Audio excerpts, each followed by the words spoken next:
sistema donde se juntan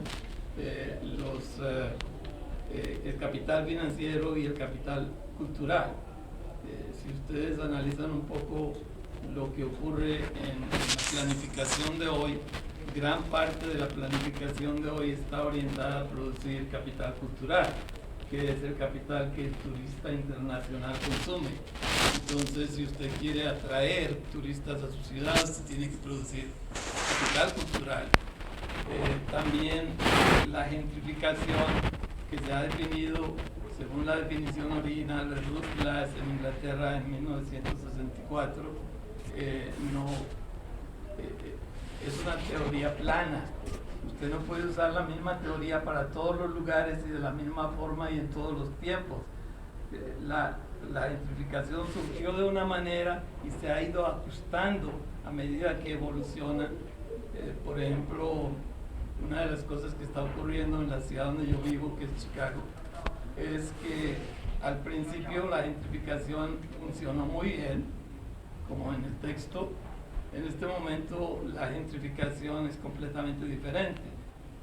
La forma clásica es la gente entra a un barrio, todo el barrio se gentrifica por la manera como el valor de la propiedad reacciona.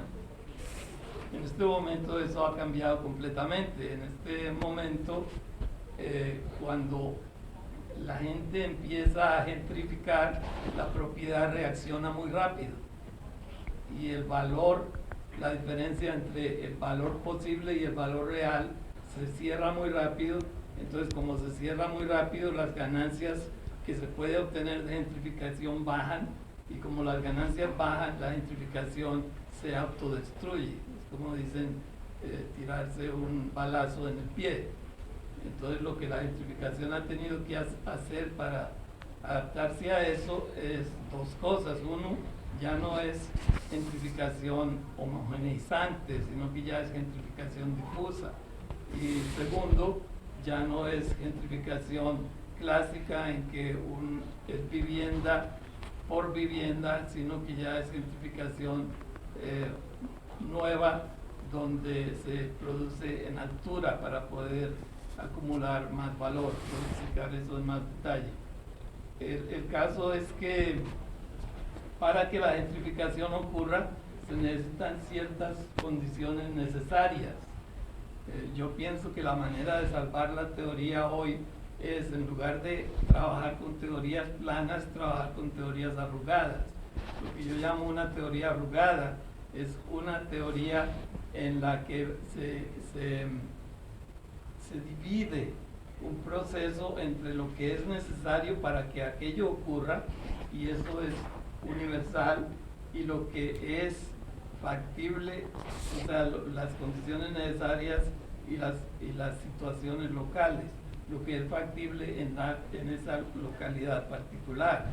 Entonces, cuando yo analizo el caso de América Latina, por ejemplo, las condiciones necesarias es que existan gentrifiers. ¿Cómo les dicen? Gentrificadores. Si no hay gentrificadores, no puede haber gentrificación.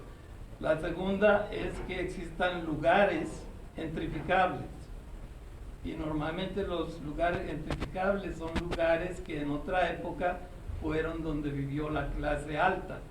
Y porque vivió la clase alta, ahí tienen calidades todavía que no han desaparecido, que son recuperables. Entonces tiene que haber espacios gentrificables. Ahora, no solamente esos dos elementos, sino que tiene que haber una intervención que permita que el valor potencial se convierta en valor real. Y la intervención que permite que el valor potencial se convierta en valor real es, por ejemplo, la intervención del gobierno para remover el riesgo. O es, por ejemplo, la intervención a gran escala por parte de una compañía privada que al actuar a gran escala reduce el riesgo. Entonces, esos son los factores necesarios. ¿Cuáles son los factores contingentes? Los factores contingentes es qué regulaciones existen en esa ciudad. Por ejemplo, en una en una ciudad con control de renta la gentrificación no es posible, entonces hay que eliminar el control de renta. Tiene que venir el gobierno a intervenir para que sea posible la gentrificación. En una ciudad donde el mercado no responde, como responde por ejemplo en las ciudades de Estados Unidos, inmediatamente a la gentrificación, donde el mercado toma más tiempo para responder, eso no es posible. Entonces en América Latina la gentrificación no ha ocurrido como en el norte, es muy diferente, y es muy importante para los que están haciendo investigación que en lugar de traer la definición del norte y aplicarla aquí, decidir si hay gentrificación o no hay gentrificación, simplemente debe tomar cuáles son las condiciones para que haya gentrificación, existen en su ciudad, hasta dónde existen, y en segundo lugar, mirar cuáles son los factores de la economía híbrida, porque la economía híbrida va a mediar entre el estímulo y el resultado del estímulo, entre la oferta y la demanda. Y en el caso de América Latina, por ejemplo, una de las cosas que ha ocurrido es que los gentrificadores no quieren vivir en áreas históricas. En América Latina, el vivir en un área histórica no da exclusividad. No te hace una persona especial porque te vas a vivir ahí. En América Latina el concepto de prestigio está asociado con un apartamento nuevo en un edificio de altura, o está asociada con una unidad cerrada, que generalmente no se construye en el centro ni se construye en las áreas históricas. Entonces tú tienes un efecto de mediatización que hace que la gentrificación, como ocurre en el norte, no pueda ocurrir en el sur. Entonces, lo que ocurrió con la gentrificación es que se convirtió en una industria. Entonces, hay industrias que están haciendo dinero produciendo gentrificación. En América Latina lo trataron de hacer en Puerto Madero, lo trataron de hacer aquí en Sao Paulo, en Ciudad Luz, lo trataron de hacer en México, en el Zócalo. Ha habido una serie de esfuerzos donde el gobierno intencionalmente trató de producir gentrificación, pero en ningún momento logró de nuevo, porque la industria de la gentrificación tiene que sortear los factores locales, tiene que hacerlos a un lado, y ese es el papel del gobierno. El papel del gobierno es eliminar los efectos locales para que aquello pueda ocurrir. Y mientras, por ejemplo, si el gobierno de Brasil les diera grandes incentivos de impuestos a los gentrificadores para que fueran a vivir en un área que el gobierno de Brasil quiera, probablemente irían. Y si a eso le añaden grandes dosis de capital cultural que hacen que vivir en aquella área te haga una persona especial, probablemente funcionaría. Mientras tanto, sin ese tipo de intervenciones no puede existir. Entonces, volviendo al tema general, por ejemplo, yo me pregunto, ¿podría la gentrificación rescatar las ciudades latinoamericanas como rescató las ciudades americanas? Es una de las preguntas que si ustedes se pueden hacer. Yo creo que no. Eso implicaría una intervención del gobierno en la manera como funciona el mercado de suelos, muy drástica, que sería muy distinta a la manera como funciona el mercado de suelos en el norte. Y para que el gobierno transforme la forma como funciona el mercado de suelos en el sur, tenía que introducir unos subsidios muy grandes. Las ciudades del norte han sido reconcebidas hoy en torno a las clases consumeristas. Si ustedes conocen al Lefebvre, uno de los conceptos fundamentales del Lefebvre en la renta de suelo es la centralidad. Y las centralidades no son naturales, son producidas. Entonces los países de América Latina pueden producir nuevas centralidades como Santa Fe, pero si ustedes miran el caso de Santa Fe en México, aunque crearon una centralidad, interesantemente no hubo un efecto de derrame. no tuvo ningún efecto en las áreas inmediatas al centro de Santa Fe, porque el centro de Santa Fe lo construyeron como una ciudad cerrada, donde los efectos del costo de suelo se autocontienen y no se derraman. Una de las razones por las cuales la gentrificación funciona en Estados Unidos es porque cuando usted gentrifica un barrio, los efectos se derraman y la deseabilidad del barrio que sigue se aparece junto con la gentrificación de un barrio. Entonces, aplicar esos conceptos a América del Sur es forzarlos donde no caben. En América Latina, no solamente hemos adoptado las teorías del norte para entender la ciudad, sino que se nos ha olvidado que entre la teoría que se saca del laboratorio y su aplicación a la realidad hay una serie de fuerzas que mediadoras, y entonces el efecto va a ser muy distinto al que ocurre en el norte. Para mí, analizar la ciudad latinoamericana desde el punto de vista de las teorías del norte es como creer que en América Latina hubo fordismo y posfordismo. Yo creo que en América Latina nunca hubo fordismo ni posfordismo.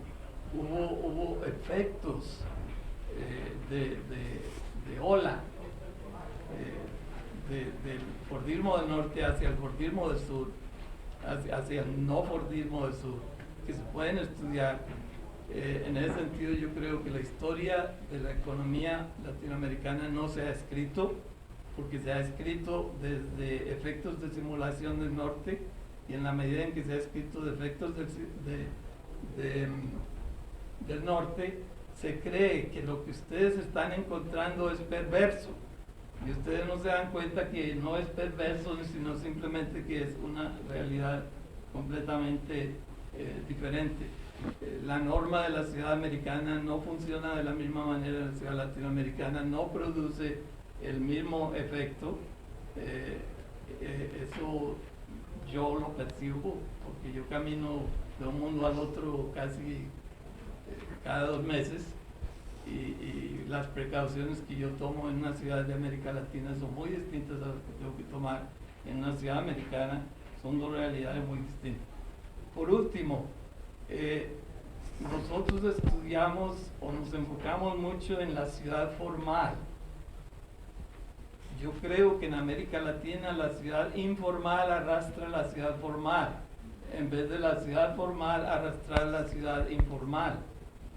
Y lo he observado, por ejemplo, en muchos mercados de clase media en Latinoamérica, donde la gente manipula la ley que existe para aventajarse. Entonces la ley que existe no funciona de la manera como debería funcionar, y en la medida en que se está manipulando, se está informalizando.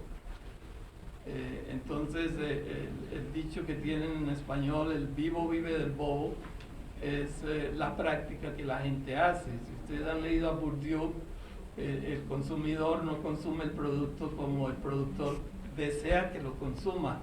El consumidor apropia el producto y lo hace suyo, lo vincula a sus relaciones específicas, y puede usar un martillo para matar en vez de usar un martillo para clavar un clavo, si vamos a hablar de armas.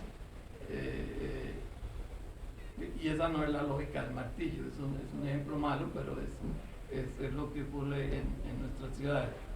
La economía informal en las ciudades de América Latina subsidia a la economía formal. Si ustedes miran, por ejemplo, la forma como opera la maquiladora hoy, hay muchas compañías multinacionales que le están comprando a la economía informal sus productos para enviarlos al resto del mundo. Y eso es un fenómeno en que la economía informal subsidia a la formal. Muchos de ustedes tienen sirvientes en su casa. La clase media en América Latina tiene sirvientes en su casa. Eso es la economía informal subsidiando la economía formal. Muchos de ustedes utilizan muchos servicios de la economía informal para que les arreglen el auto, para que les arreglen algo que se dañó en su casa.